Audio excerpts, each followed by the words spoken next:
right on time. Welcome to Experiment Lab, the daily show with JK. I'm JK, your host for today's show, and I'm joined by Walter.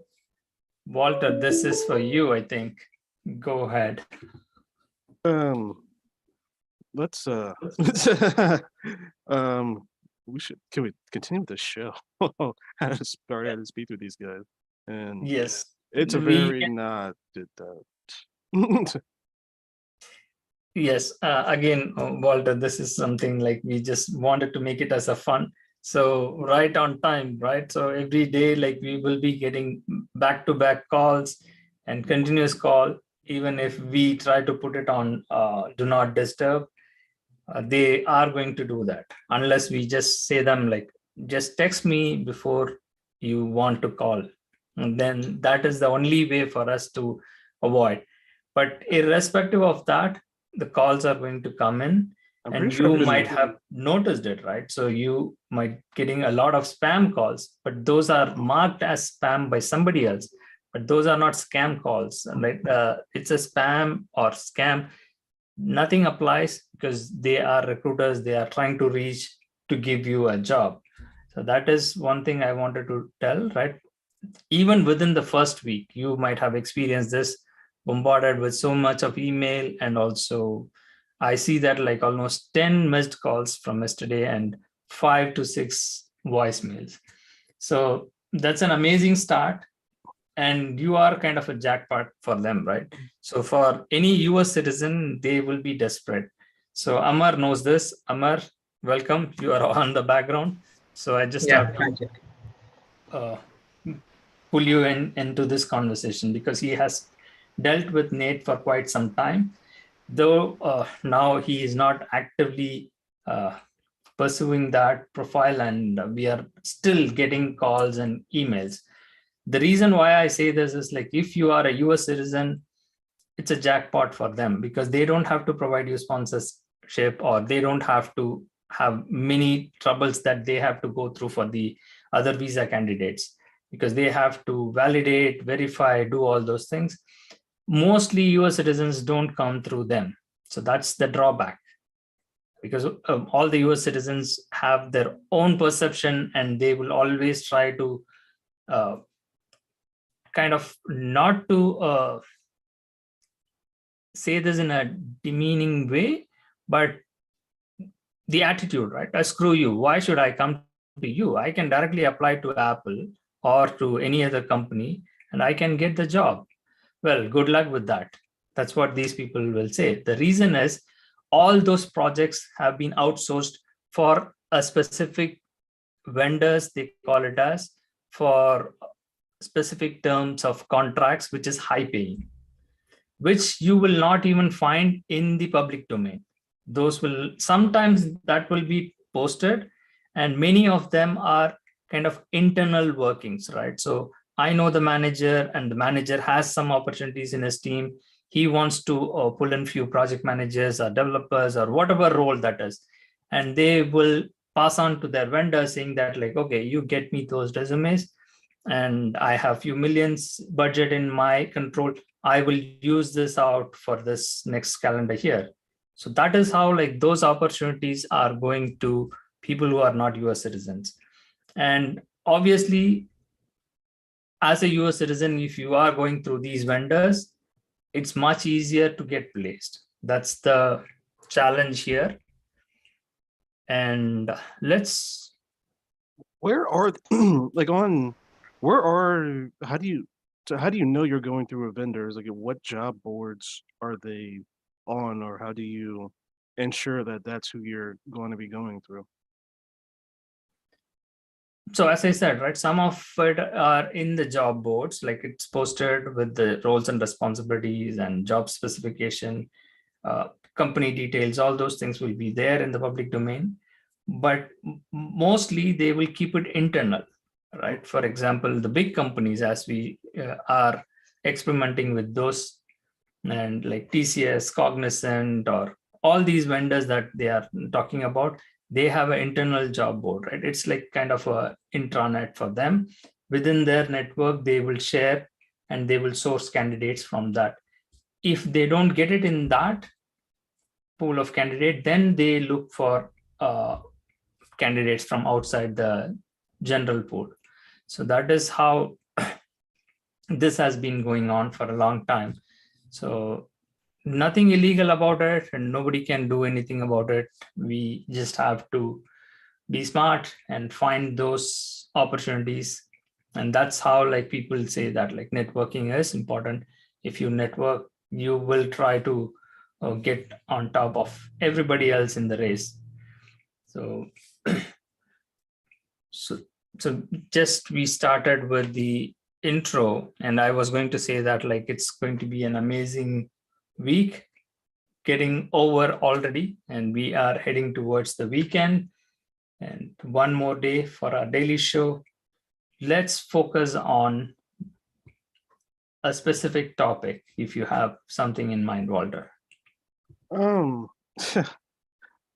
I think it's again, I think touched on this a little bit yesterday. The just the efficiency of, I mean, I think it's honestly, I think it's better to, it's almost like having a coach when you have a vendor before talking to someone about a job, and they always try to place you with someone. So in that aspect, I think this is much better, and I kind of wish I had some of that with like dealing with some of the stuff I had to deal with. But just the efficiency of how they do things, that's like you could have already had that information if you just emailed it to me. Like, why are you calling me when you can see that I have a job and I'm doing other things, and doing that at a time of day when you know I should be working? Like, that's the part that gets a little bit just irritating. It's just like, you know that I should be doing something. And then like one of them who called me this morning, I told, let me know before you're going to call. And then literally he sent an email saying, can I call now? I didn't respond, and he just called. I was like, did you not read the email? And it's just like, I just told you like that I'm going to be doing something. So it's like, and all that stuff honestly could be taken care of through an email. So it's, that part's just a bit you want me, you, it's beneficial for them to not annoy me, because if I go through them and get placed through them, they get money too, but they still seem to want to push, and it's like, like, hold on, like, wait a second, like, calm down just a bit with all the communication. And another one had his like manager call me 5 minutes after I talked to him, and I was on the line with someone else, and it was just like, man, we just talked, and I told you I had stuff I was doing today. So it's like they don't kind of, they either don't really listen or they don't care. I think it's probably they don't care, and they just want. Yeah, Walter, let me break that down, right? So you are right on that, right? So we have come across the same issue, right? Right on what you are experiencing it. That's why, like, we say this, like, experiment is has to go through the specific instruction and follow through it to understand this. No matter what, even if I tell them, right, I am working, I am in a project, I'm in a client side, I'm busy, I'm in a meeting, they are going to do this thing. The reason why, right, I'll tell you, right, they are also doing their job. They are sitting in their office. Maybe some of them are working from home, but most of them, they work in the office in a group setting. So the managers will be there around looking at them. They'll be watching their monitor and sitting there sending emails. Their job is to, just like in call center, put a headset and dial the people and talk to them. So that is the reason, no matter what, whether you are busy or not, as you said, right, they don't care.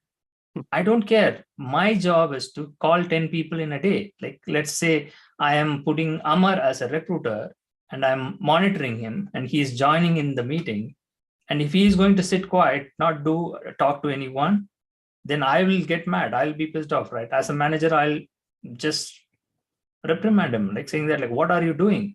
You have to take your phone and call people. And you can say that, like, oh, no, they are not picking up. Then leave a voicemail. Whoever picks up, talk to them. It's their training. It is their job. That is the reason they do it. In spite of you reply, tell them, I'm not available, still they will call you. That is the only way, right? Just like even today morning, right? I just got a call saying that, like, are you still looking to buy a home at 8 o'clock in the morning? Are you serious? Like, Not from you, not from you anymore. So that kind of cold calling is what this recruitment industry is known for. So, and it is a race, right? The reason is whoever gets first in line, because you might have noticed right now from the same company, right? Nithyo Infotech or any other company that you are interacting with, there will be 10 recruiters. They'll be emailing you for the same job. Yeah, it was kind of fun. It was kind of funny. Like the one guy was literally lying and was like, "Got to send this in. I got to send this in today, or we can't talk to you anymore." And literally, right after he hung up, I got an email from someone else with the same position, being like, "Oh yeah, we want to talk to you." It was like I was like, "You lying, blank word."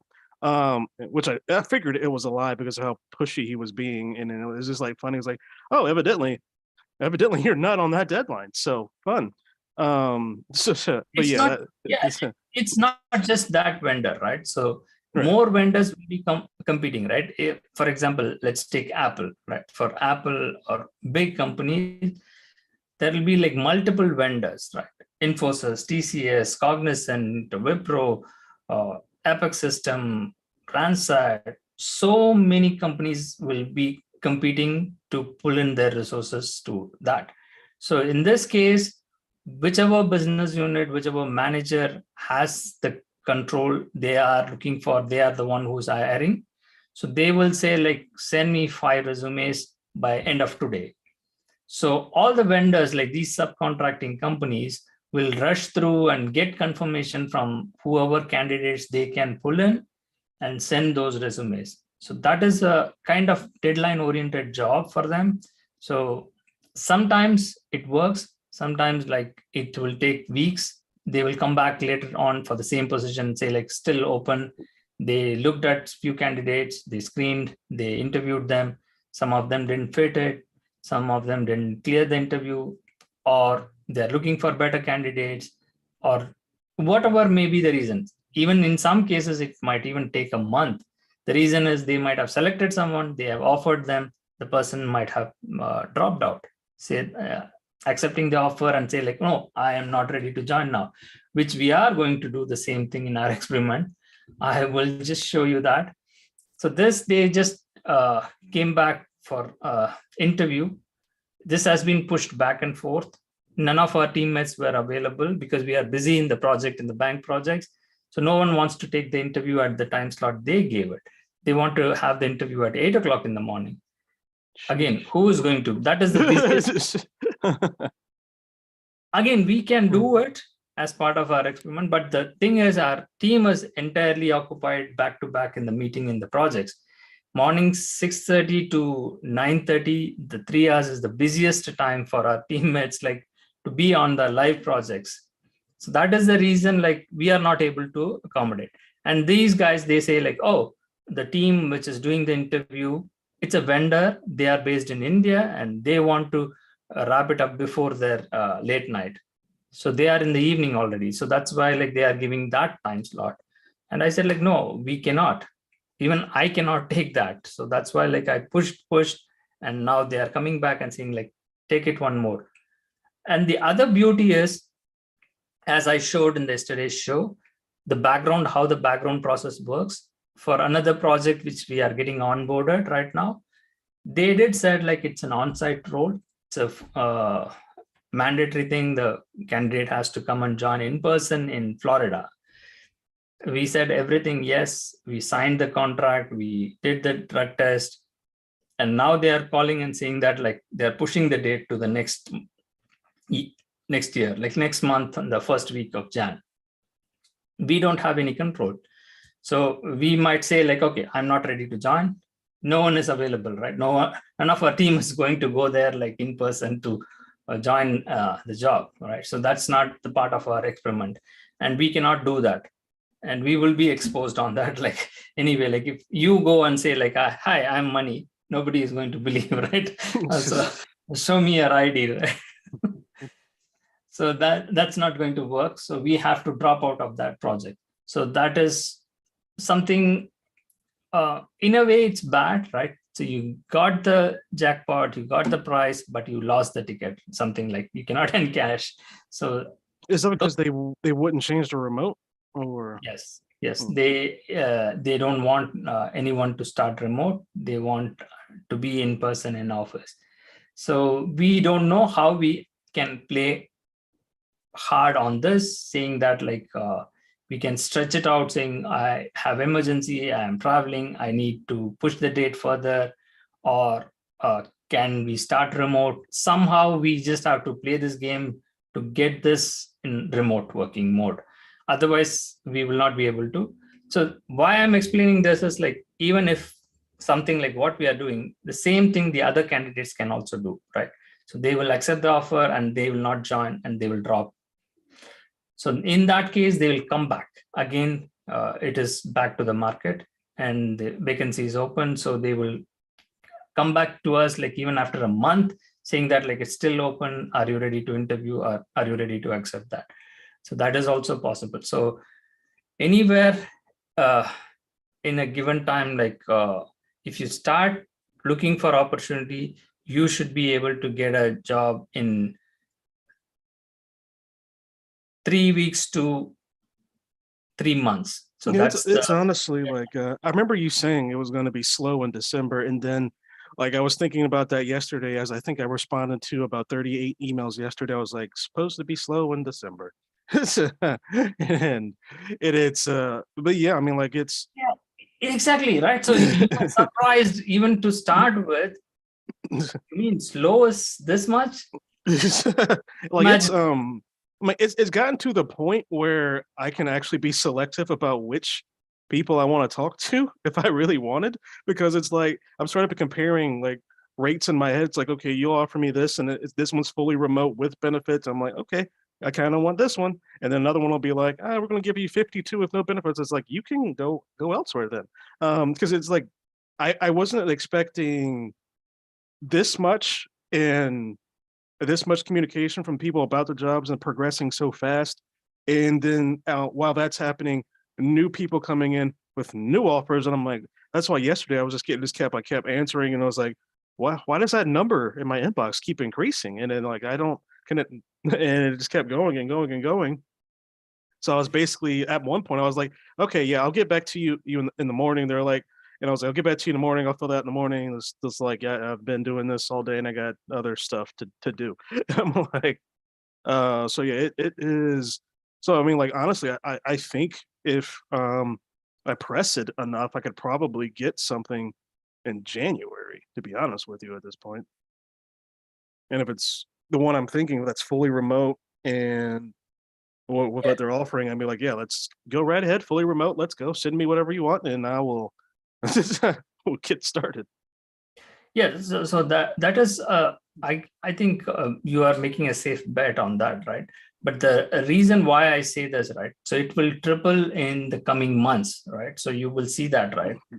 Why we said like it is a slowdown in December is they just really do this, even in spite of slow. This much of volume is coming in. So then just imagine in Jan. And also the reason, if you have some offer at hand, you can pick and choose, as you mentioned, right? You can be selective. Okay, I just want the bar to be raised, right? Anything comes about $70, $75, I will talk to them alone. But right now, you can't do that. The reason is like you will be losing opportunity, which is right on the spot. Like if it is a $50 as well, just like how we did for Peter or for other profile of other candidates, we have a couple of offers at hand, but we cannot take those things because we don't have people to work on those jobs. Even if we take it, who's going to work on those projects, even remotely? Like to start with, right? We don't have manpower, but we have jobs. So that kind of problem can also exist. So that is the reason when I say that like you cannot pick and choose till you have an offer at hand. Sometimes low rates will roll and you will get it easily on those things because you have not gone to the next stage, right? So you are on the very first week, very first stage. That is like getting the calls with them and not even getting the interview slot. So once you get the interview slot, you will know that like how complex it is. And it will be sometimes like crazy and mad enough that you go through 10 interviews, nobody selects you, you will feel the pinch, right? What am I doing here, right? So I am trying hard, like trying to give my best in the interview, but still they are not selecting it. So you will not even get feedback. So how it went wrong and what mistakes are you making? So all those things plays into account. So at that point, like you will decide, okay, fine, I'm not able to clear the interview. How I am going to get the job? Then what you will do?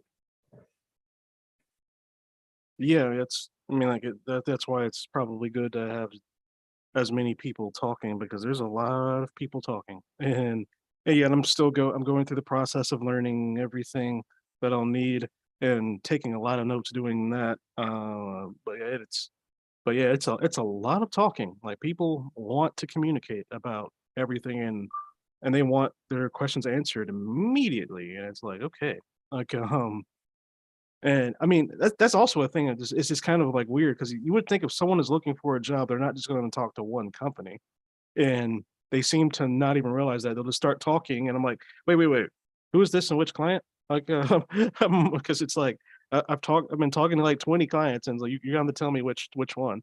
Uh, so yeah, it's definitely interesting.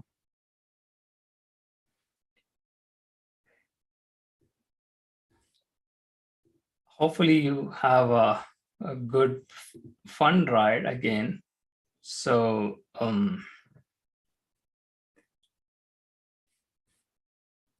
the next possibility that I can think of, right? So for us is I'm just like, as our intro says, right? So it's based, I'm not doing an opposite day, but just joking here, like to have some fun. Based on a true story, we are doing this, right? We can even say like based on a fake story, we are experimenting it. And also you just don't have to stand up, you just sit down and don't speak. Say that like speak up, right? Not to speak, listen and follow the instruction, don't ever open your mouth. So that those are the things that is happening here. The story what I am going to share is like, I asked you a question, right? The challenge is if you pass through the next phase, like for example, I am sure that like for Apple client or any client that you have submitted it for through the vendors, right, TCS or Infosys, they will conduct the interview for you because for them, they are in desperate need of US citizens. So in their payrolls, they will try to screen you. When you get the interview offers, right, and you are interviews, right, so during that interviews, we will, again, this is kind of a trial and error. You make mistakes, you learn from that. So don't feel bad, don't take it personal. Again, I hate to say that words, but we think everything is personal. Since it is your original name, right? So you're doing it with your original name. For me, like it doesn't impact, right? Because I am not using my own. And when I give interview as Nate, even if I fail, I feel happy about it. Okay, because the reason is like it's not me. I'm not attached to it. So that is the reason. But for you, like Walter is so personal, right? And you try to give your best, still you will not be able to clear the interview. I'm not saying you will not be, you will be, but at some point. But right now, let's say you're not able to do it, then you will come back, say that like, hey, JK, this is going too far. I don't want to use the F word, right? So I am not doing this anymore. I'm not giving the interview, but I need the job. How do we resolve this? So the story goes like this, right? So what the candidates told us, right? The victims, the H-1B candidates told us is like, so the employers, they use proxy. I played the interview as well, right, for you. So it's like, even if it is a video interview like this, you can show your face and you can move your lips and I will give the voiceover for you. Oh my God. That is how like they have cleared the interviews and they got the job. Can you believe? Holy shit. What wouldn't it just be easier to like have a script for them in front of them, like, and less suspicious? I mean, No, it's on the spot, right? On the spot, it's live, right? So the minute like somebody is asking you the question, you have to answer based on that. Though you can prepare script, right? Like saying that like what a project manager does, what is his role, all those things you can write and read and get ready.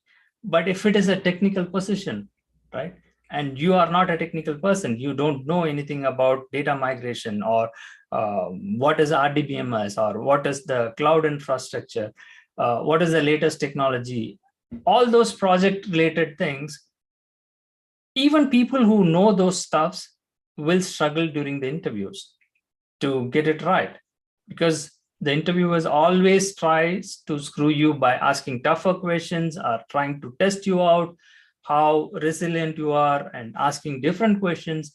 Even for the Scrum Master roles, right? The easiest one that I can tell anyone, right? You can learn it in 2 hours and you can be a Scrum Masters in 2 days. That's how like this field is. But even that, right?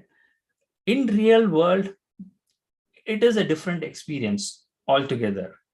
You won't be, it's just like learning mathematics, right? It's not like, like all that geometry or calculus or algebra, right? And we wonder, like we all studied that, but still, if someone asks us any question on that, like I will say, like, screw you, man. I studied it in 20 years before in my school. I have never used it in my life. Why are you asking me this? It's I mean, yeah, I mean, because yeah, I'm studying project management and Scrum stuff, and it's like, and the way I use to, since I have a heavy research background, basically, I'm probably going to go very, very deep into that. Probably like spend like 5, 6, 7 hours studying all this stuff. Once I get like my first interview, and it's specifically for a position I actually really want, because I'll see dollar signs like that's a lot of money and benefits. Okay, I kind of want to get this cleared. um, I've had some similar experiences before. Like when right after I graduated, one of my first freelance offers was something for marketing, and it didn't start for like um about 2 or 3 weeks after he was like he asked me. It was actually a Canadian client, and he was like, "You have marketing experience?" Yeah, marketing. I can do that. I had no idea. So those 2 or 3 weeks, I spent probably about 15, 20 hours total going through marketing, SEO, and all that stuff, learning all that stuff before that position started.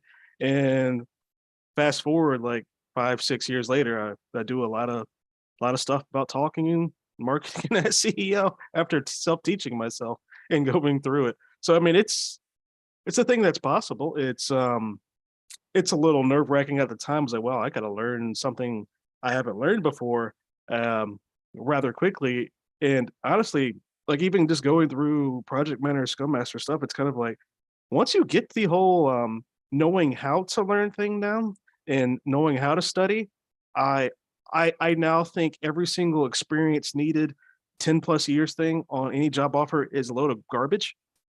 Because you can teach people how to do things. It's better to get a person that you actually like and you can trust on your team than someone who's done it and might not be reliable or just a sack of garbage. Because yeah, you can learn this stuff, and I Yeah, don't see the point in all this. All you need 10, 12 years of experience. Like why? You can learn this stuff in like 4 or 3 weeks. that's exactly the point. Is even for our experiment, right? So why we established this is anyone, right? Amar or Shiva or Ram, Iftikhar, none of them have any experience in the project management domain. And they have been successfully surviving in these big billion-dollar companies. They interviewed and we faked the interviews.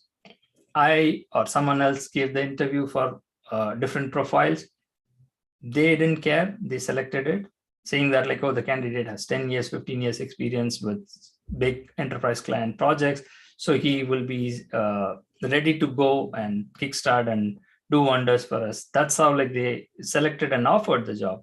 But what happens on the real time in the real world, they don't trust you even if you join, because there are thousands of people already there in those companies. It's not like a startup or starting everything from the scratch, right? So many people are already there. All you have to do is like go there, listen to that organization structure, what training material they have. You have to go through that for a couple of weeks, even before you have been handed over to take charge of any project. That is in reality happening. That is what like we have been experiencing and we have been showing. Walter, you can even join them right away and you can understand, you can watch those things and shadow them and understand like, oh, this is much easier than clearing the interview or going through the material and reading and preparing for project manager or scrum master. And in reality, it's not even that. You don't do any of those things that you learn in schools. That's where like it turns out to be crap. Like anything you learn becomes crap. The real life experience is totally different. How you communicate with people.